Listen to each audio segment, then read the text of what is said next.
Abra sua Bíblia em Jeremias, capítulo 38. Glória a Deus. Jeremias, capítulo 38. Como eu disse, amanhã é dia 1º de maio, hoje, 30 de abril de 2023, o último culto do mês de abril. Vejam que passou muito rápido esse mês, assim como o ano também está passando muito rápido, os dias estão sendo muito acelerados. Não que as horas estão correndo mais, é a nossa correria que faz com que o nosso pensamento ache que os tempos estão passando mais rápido. Mas um minuto continua sendo 60 segundos, desde sempre. E uma hora continua sendo 60 minutos. Então não é as horas que estão correndo, é a correria nossa do dia a dia que faz a gente pensar que o tempo corre muito. Mas o tempo é o mesmo, a correria é nossa e a gente precisa dar uma desacelerada, colocar nossa mente em Cristo, olhar para Ele, autor e consumador da nossa fé, senão a gente se perde no meio dessa correria toda e dessa batalha, dessa guerra que nós estamos travando.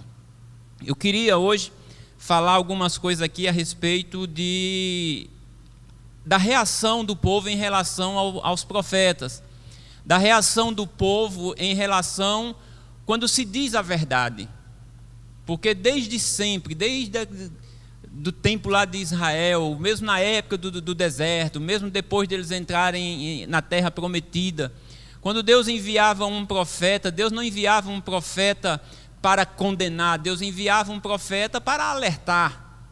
Deus nunca condenou sem antes mandar um aviso, sem antes dizer, olha, se aprumem, se ajeitem, se arrependam. Sempre primeiro veio alguém dizendo o que Deus estava desejando, dizendo o que Deus estava vendo de errado, para que os homens, para que o seu povo se corrigisse e não sofresse os danos que virão, porque o salário do pecado é a morte, isso não tem como sair disso.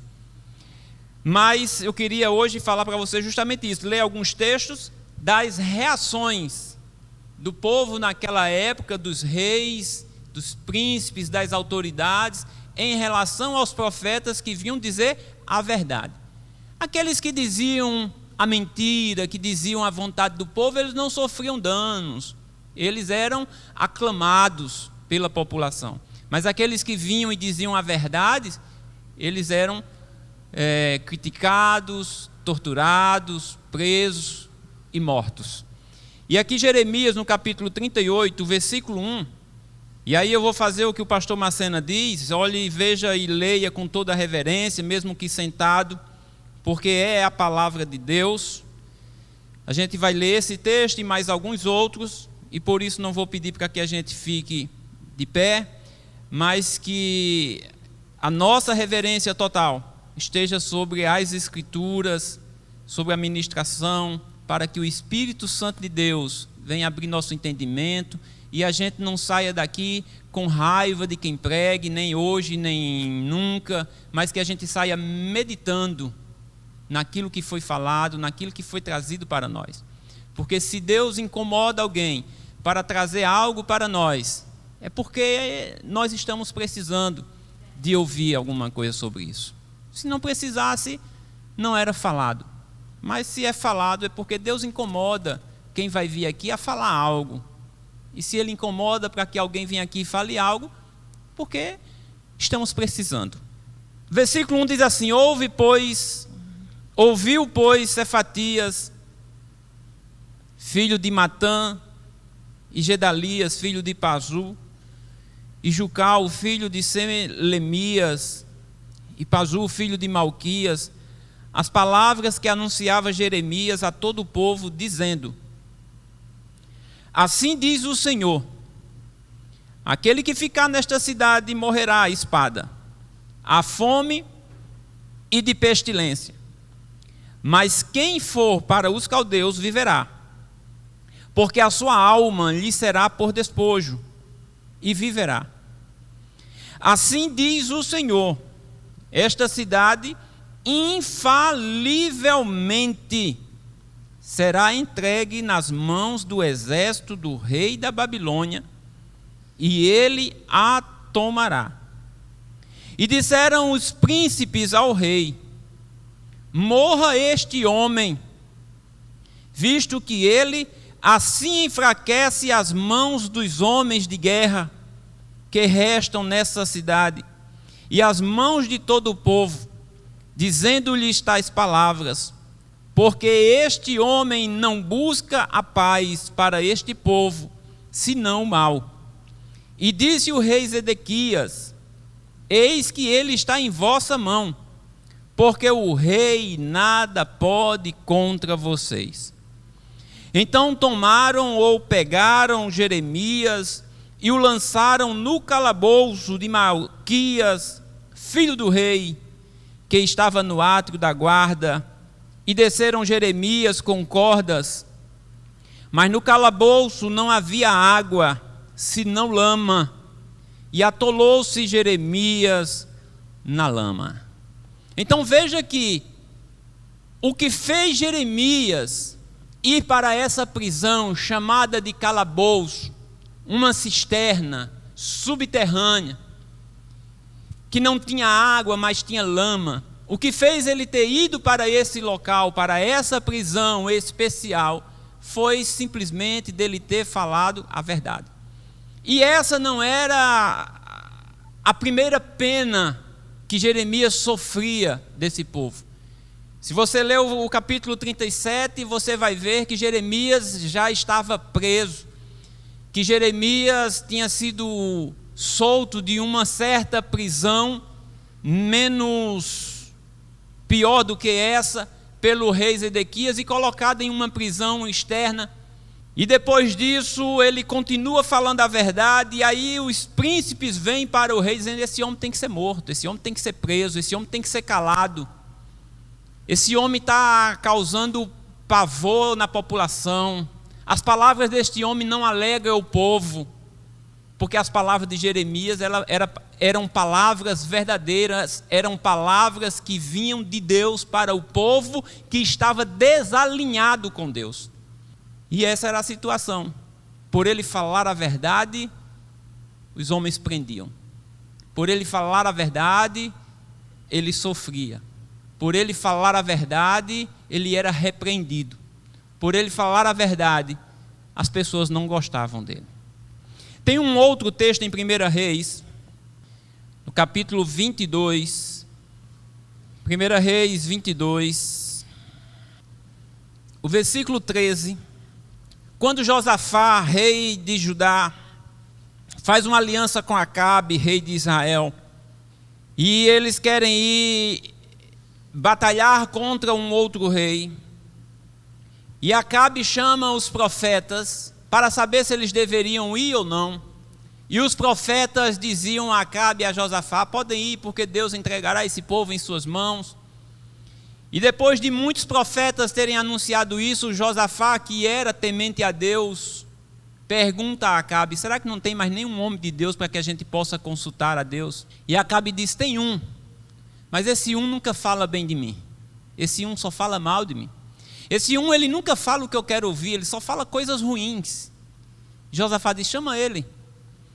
E aí no versículo 13, desse capítulo 22, Acabe manda um mensageiro ir chamar Micaías, e o versículo 13 diz o seguinte: e o mensageiro que foi chamar a Micaías falou-lhe dizendo: vês aqui que as palavras dos profetas, a uma voz, predizem coisas boas para o rei.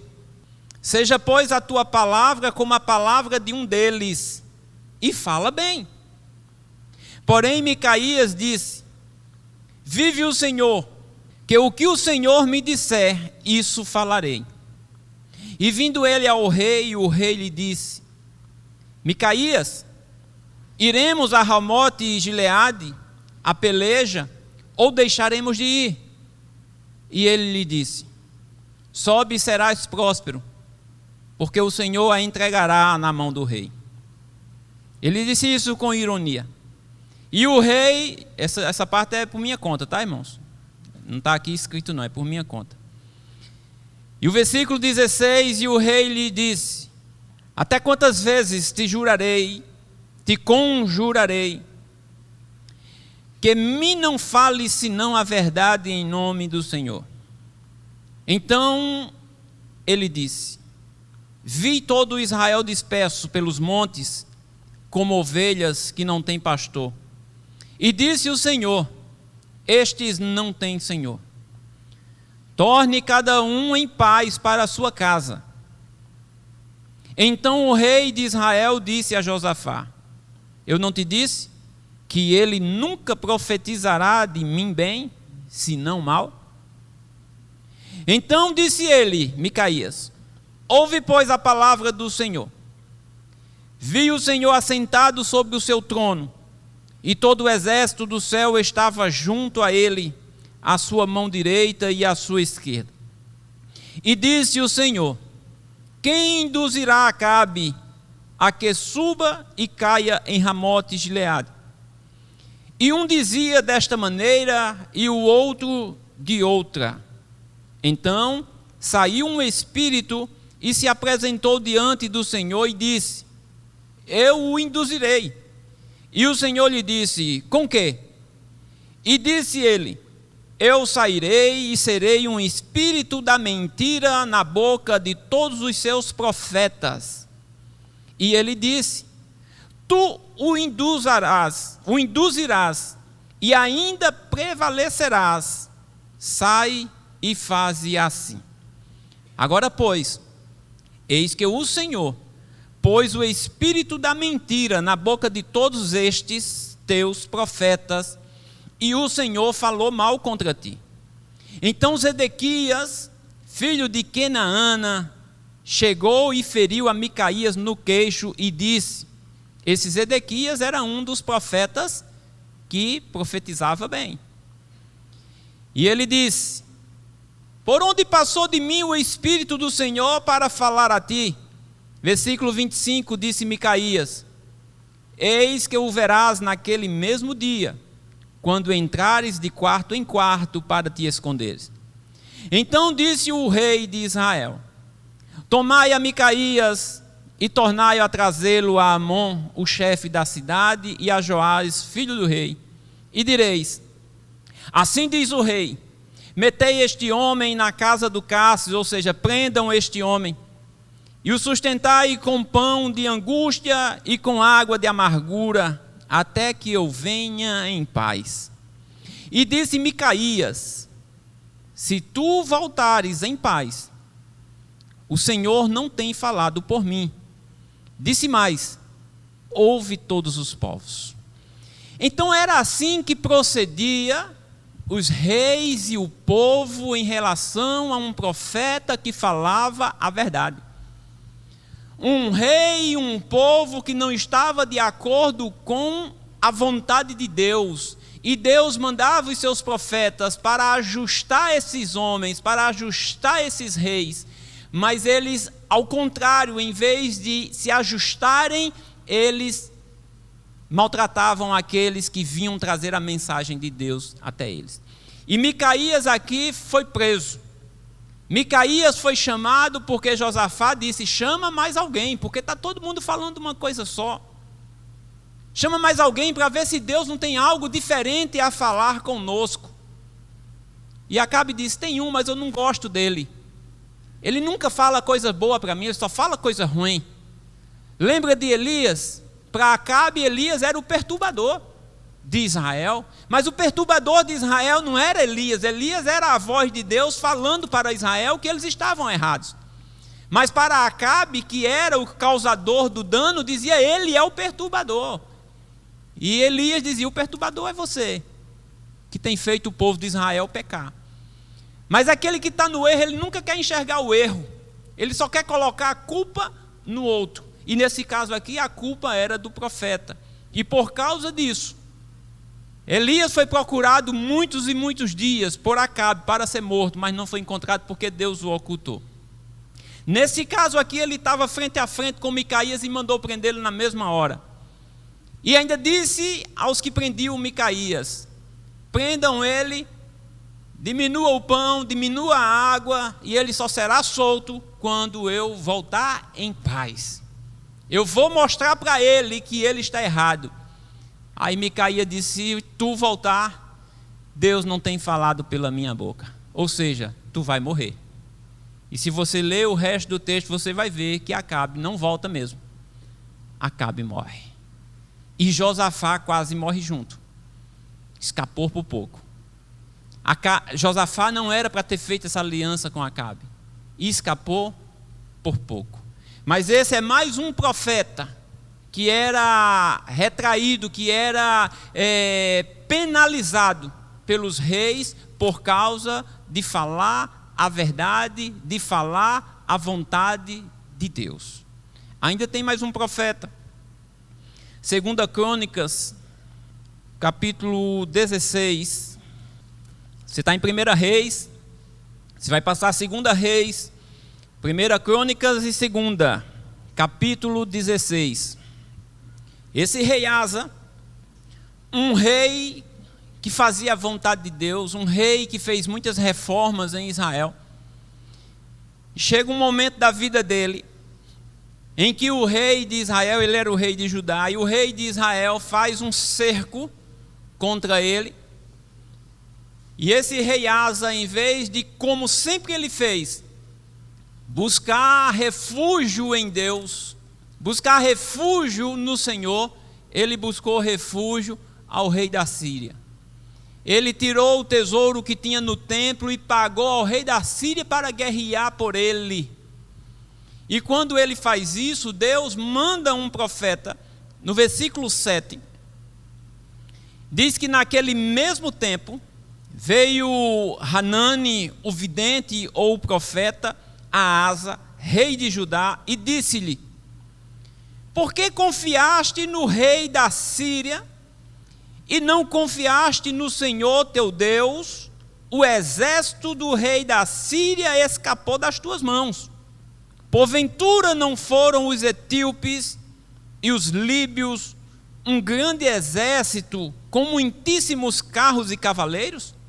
Confiando tu, porém, no Senhor, ele os entregou nas tuas mãos.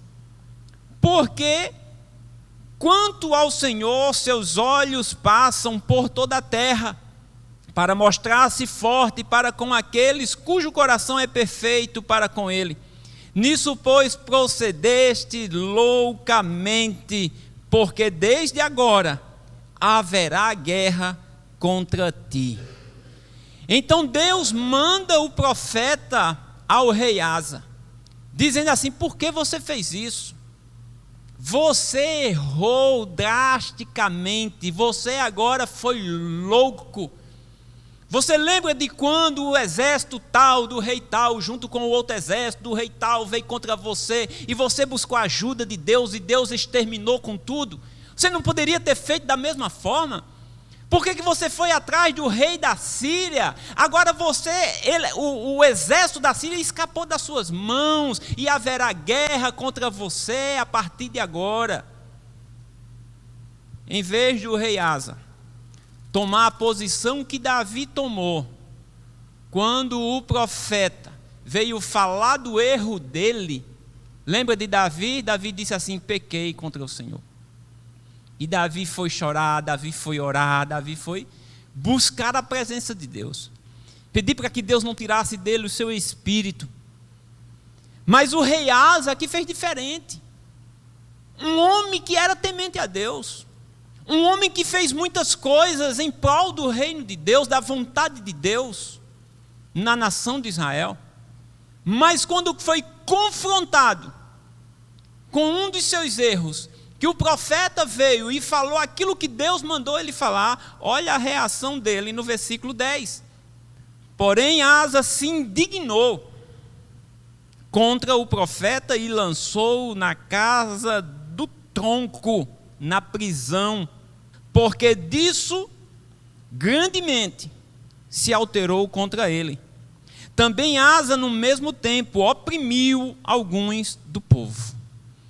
Então, o contrário de Davi, que foi reconhecer o seu erro, reconhecer o seu pecado e ir em busca do perdão de Deus, mesmo com as consequências que vêm depois do erro, a atitude de Asa foi reprimir o profeta. A atitude de Asa foi prender aquele que veio falar a verdade. Se o profeta viesse elogiar, mas olha aí, que coisa legal, Deus está dizendo que aprovou, Deus está dizendo que gostou, Deus está dizendo que você continua na sua presença, Deus está dizendo que é contigo, Deus está dizendo... Ele ia se alegrar. Mas o profeta veio falar aquilo que Deus mandou ele falar. Você está errado, você fez errado, você agiu loucamente, não era para você ter feito isso. Lembra de Isaías com o rei Ezequias?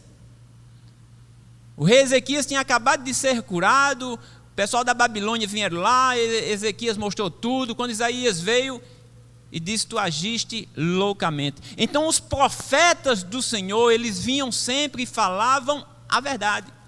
E tinha os falsos profetas, sempre que tiveram. Tinha aqueles que sempre elogiavam, tinha aqueles que sempre diziam: não, Deus é contigo, Deus é com este povo, mesmo o povo no erro, mesmo o rei no erro, Deus era com ele, na boca dos profetas falsos.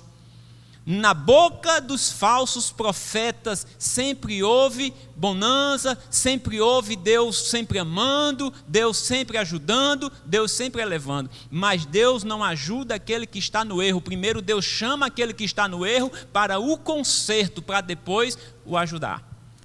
Porque as promessas de Deus, elas se cumprem naqueles que fazem a vontade de Deus. E depois de ter paciência para esperar o momento de se cumprirem essas promessas. Irmãos, isso é alguns relatos do que acontecia no passado. Mas nos dias de hoje, será que mudou? Será que o nosso coração é diferente do coração daquele povo? Será que nós estamos suscetíveis a ouvir algo de Deus, uma repreensão de Deus, e sairmos daqui pensando, ou até dizendo assim: obrigado, Senhor. O Senhor abriu os meus olhos, para o Senhor me alertar, para o Senhor me tirar desse caminho. Ou será que a nossa atitude é a mesma atitude desse povo, desses reis, dessa nação, quando estava em pecado, que quando os profetas vinham e falavam a verdade, eles se magoavam e queriam esganar, e queriam matar, e queriam prender? Hoje a gente não tem esse poder de vir alguém aqui falar alguma coisa que magoe você e você prenda ele, bote no calabouço. Hoje a gente não tem isso, mas a gente tem o mesmo coração, a gente tem sentimentos, e muitas vezes a gente sai daqui irado, a gente sai daqui revoltado, a gente sai daqui reclamando, dizendo que é muita cobrança, desse jeito não dá, porque não é bem assim, não é desse jeito, Deus não é assim, Deus não quer isso. O tempo mudou, as pessoas mudaram, mas muitas vezes o sentimento continua sendo o mesmo. E a minha mensagem hoje para nós é que a gente buscasse a Deus, para que os nossos sentimentos fossem também transformados, para que nós tivéssemos um coração conforme o coração de Davi, que era um coração segundo o coração de Deus. Não é que Davi não errava, não é que Davi não pecava, mas quando Davi era repreendido, Davi sabia recuar e dizer: errei, pequei. A culpa não é do profeta, a culpa é minha. O profeta não está errado, quem está errado sou eu. Não foi ele quem errou foi eu, a palavra é para mim. E muitas vezes, o que é que a gente diz? Essa palavra foi para mim, está falando de mim, mas não no sentimento de Davi de querer o perdão de Deus e se ajustar com Deus, mas de querer botar a culpa em quem está pregando, dizendo: é para mim. Alguém foi e contou para ele está abrindo minha vida para a igreja, agora todo mundo vai ficar sabendo. E às vezes é esse o sentimento que a gente sai daqui e não consegue se ajustar. Porque esse sentimento é o sentimento do rei Acabe, que nunca se ajustou. Então veja como é perigoso esse tipo de sentimento. E o apóstolo Paulo, ele diz aqui em 2 Timóteo, 2 Timóteo, no capítulo 4. 2 Timóteo, capítulo 4. Mas antes eu quero ler aqui um versículo que está em Apocalipse. Não precisa você abrir. Está em Apocalipse, capítulo 11. Falando das duas testemunhas, que elas são mortas e elas não são sepultadas. E o versículo 10 diz que os que habitam na terra se regozijarão sobre eles e se alegrarão e mandarão presentes uns aos outros, porquanto esses dois profetas tinham atormentado os que habitam sobre a terra. As duas testemunhas de Apocalipse vieram profetizar, ouvirão, e falar a verdade. E quando essas duas testemunhas são mortas, diz que o povo da terra se alegrarão e trocarão presentes. Que coisa boa, acabaram com aquela agonia. Eu não aguentava mais aquele homem falando, eu não aguentava mais aquele pastor falando, eu não aguentava mais aquele irmão santarrão falando. Isso era o sentimento das nações por ouvir alguém falar a verdade. Que esse sentimento não seja o sentimento meu nem seu, de dizer assim: eu não suporto mais esse pastor, eu não suporto mais esse irmão, eu não suporto mais essa irmã. É santarrão demais, é muito radical. Deus, ele é radical. Deus não tem meio termo. É sim, sim, é não, não. É frio ou morno? É frio ou quente? Morno ele rejeita, morno ele lança fora. Deus, ele é assim. Ele é amor, mas também ele é fogo que consome. Ele é severo, ele é justo. Não tem meio termo. Quase que, não tem quase para Deus. Ou é ou não é. Ou está salvo ou não está salvo. É quase santo, ou é santo ou não é santo. Então Paulo diz aqui, irmãos, em 2 Timóteo, o capítulo 4, versículo 1, ele diz assim: eu insisto, pois, diante de Deus e do Senhor Jesus Cristo, que há de julgar os vivos e os mortos, na sua vinda e no seu reino, que pregues a palavra, ele escrevendo a Timóteo, que pregues a palavra insistentemente, a tempo e fora de tempo, redarguas, repreendas. Esse redarguir é repreender, é como se ele estivesse repetindo duas vezes a mesma coisa em duas palavras diferentes. Redarguas, repreendas, exorte com toda longanimidade e doutrina e ensino, porque virá tempo em que não suportarão a sã doutrina, mas terão comichão nos ouvidos, amontoarão para si doutores conforme as suas próprias concupiscências, os falsos profetas, e desviarão os ouvidos da verdade, e voltarão às fábulas. Mas tu, sê sóbrio em tudo, sofre as aflições, faz a obra de um evangelista, cumpre o teu ministério. Olha, irmãos, Paulo está dizendo que vai ter tempos complicados, tempos difíceis para a igreja, para aqueles que pregam, para aqueles que ensinam. E ele está escrevendo para um homem, dizendo para esse homem naquele tempo, e essa palavra hoje serve para nós, que ele não parasse de pregar a palavra, que ele fizesse isso insistentemente, a todo tempo. Não pare de falar, não pare de anunciar, não pare de repreender, não pare, faça isso de forma longânima, mas faça.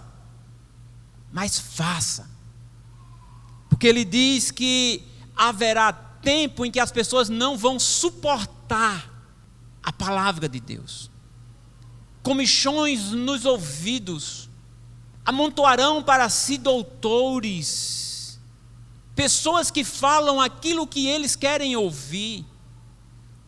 Tem igrejas hoje para todo tipo, e hoje principalmente na internet, a gente encontra a pregação que a gente quer. Qualquer tipo de pregação que a gente quiser ouvir, a gente vai encontrar na internet para nos satisfazer. E tem pessoas achando que essas pregações de internet sustentam as pessoas para levarem à eternidade. Isso é uma falácia. Esses vídeos que estão sendo gravados aqui, eles estão sendo também lançados na internet, mas não achem que esses vídeos são suficientes para levar você ao céu. É preciso nós estarmos juntos. É preciso nós congregarmos. É preciso nós nos ajuntarmos em torno do corpo de Cristo, que é a igreja, que somos nós. É preciso que a gente venha cear. É preciso que a gente venha ter comunhão, orar juntos, adorar juntos. E se alguém disser isso, qual é o sentimento que gera no coração daqueles que não gostam ou que não podem vir à igreja? Tem pessoas que não podem vir. Tem pessoas que não gostam de vir. Tem pessoas que não gostam mais de vir. Mas sendo uma coisa ou outra, todas essas pessoas estão correndo risco. Seja por você não poder estar aqui, seja por você não gostar de estar aqui, você está correndo risco. Porque o nosso inimigo, ele está ao derredor, bramando, querendo tragar quem ele possa. E é preciso nós vigiarmos. E nós não podemos abrir mão disso, de estarmos aqui, irmãos. E não é de estarmos aqui num culto de domingo, nós precisamos estar aqui no dia que a igreja está reunida. Nós temos dias de nos reunirmos aqui. Aqui neste lugar nós nos reunimos hoje, nós nos reunimos quarta-feira, nós nos reunimos sexta-feira, nós nos reunimos no domingo pela manhã, no domingo à noite. Esses são os dias que nós nos reunimos aqui. Tem as reuniões extras, mas pelo menos as que nós temos no nosso calendário. Nós precisamos lutar para estarmos aqui. Não se conforme. Não, mas eu não posso, então lute, batalhe, o que é que está te impedindo? É uma enfermidade, vamos orar, vamos buscar a Deus. Não, é meu emprego, vamos orar a Deus, para Deus mudar isso. Não se conformem, simplesmente dizer, não, eu não vou porque eu estou trabalhando, eu não vou porque eu estudo, e se alegrar com isso, isso não é motivo de se alegrar. Você está correndo risco, mas a gente não se alegra com um tipo de palavra desse. Mas a gente se alegar, ô irmão, é assim mesmo, vamos lá, Deus está contigo. É assim, não pode agora, mas vai poder o ano que vem, ou então em 2026 nós estaremos juntos. Será? São os falsos profetas. Nós que temos compromisso com a verdade, nós temos que dizer a verdade. E se nós fôssemos irmãos, se nós fôssemos falar sobre sensualidade, como é que fica o nosso coração quando a gente fala de sensualidade? O que é que a gente vai achar no final do culto? O que é que a gente vai pensar de quem está pregando, de quem está trazendo essa mensagem, falando sobre sensualidade?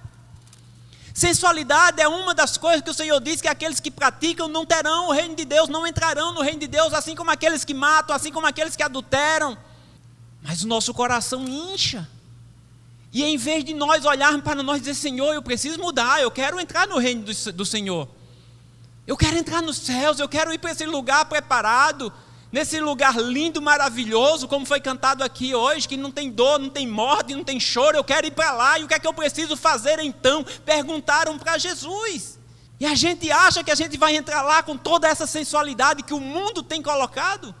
E se a gente for falar de dízimo, irmãos?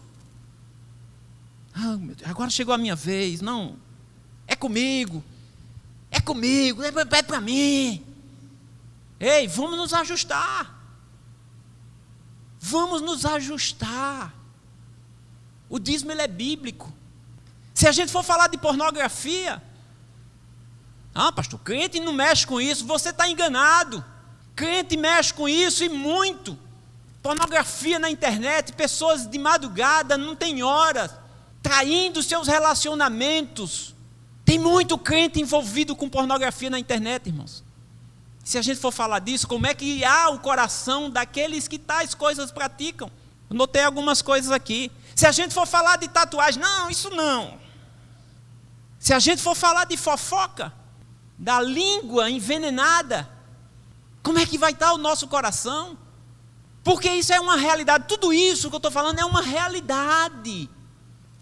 Se a gente for falar de quem fala mal dos irmãos, como é que a gente vai sair daqui? Qual é o sentimento? Se a gente pudesse esganar, matar, prender, não dá água nem pão para ele, deixa ele secar. De irmãos que falam mal de irmãos que colocam irmão contra irmão, que a palavra de Deus diz que tem 6 coisas que Deus odeia e tem um que ele abomina, que é o irmão que bota o outro contra o outro. Se a gente for falar disso, qual é o sentimento que causa dentro do nosso coração? Nos dias de hoje. Se a gente for falar de fornicação, relação sexual fora do casamento, se a gente for falar disso, como é que fica o nosso coração? Eu estou errado, eu vou me consertar. Senhor, me perdoe, Senhor. Ou como é que fica o nosso coração? É para mim. Não venho mais não. Porque Deus, Ele fala conosco para nos transformar, para nós nos ajustarmos. Deus, Ele não se alegra com a morte do ímpio, meu irmão. Deus, Ele quer que cada um se transforme, que venha até Ele, que tome dele o seu fardo, como foi lido aqui no início do culto.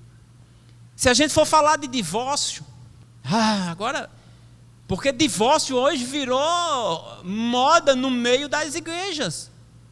Mas veja que são todos assuntos e tantos outros, se a gente for falar aqui como a gente fala. A gente não tem deixado de falar essas coisas aqui. Não temos deixado. E talvez seja por isso que vá havendo um esvaziamento. Porque se a gente fosse aquele que dá o apartamento, aquele que dá o carro, aquele que dá a chave, a gente está vendo aí as multidões atrás dessas coisas. Mas desde que eu entrei pelas portas, que eu percebi que aqui se prega o reino de Deus, que aqui se prega para a meditação, a chegarmos à salvação. Porque não tem como nós sermos salvos se nós não nos ajustarmos diante do Senhor. É certo que precisa ter o início, começando pelo arrependimento, o batismo em nome do Senhor Jesus Cristo, perseverar até o fim, porque Ele diz que aquele que nos chamou, Ele nos aperfeiçoará até o grande dia. Então nós estamos em fase de aperfeiçoamento, e Deus vai nos aperfeiçoar, mostrando para nós onde é que nós estamos errados, para a gente se ajustando, arrumando a rota, senão a gente desencaminha. E Ele não quer isso para nós. Que os nossos sentimentos, irmãos, não sejam os sentimentos daqueles reis, daquele povo, que pegava os profetas de Deus e prendiam e matava. Mas que a gente tenha um coração, repito, igual ao coração de Davi, que reconhecia seu erro e ia buscar Deus para ter e obter o perdão de Deus. Que Deus nos abençoe grandemente, em nome de Jesus.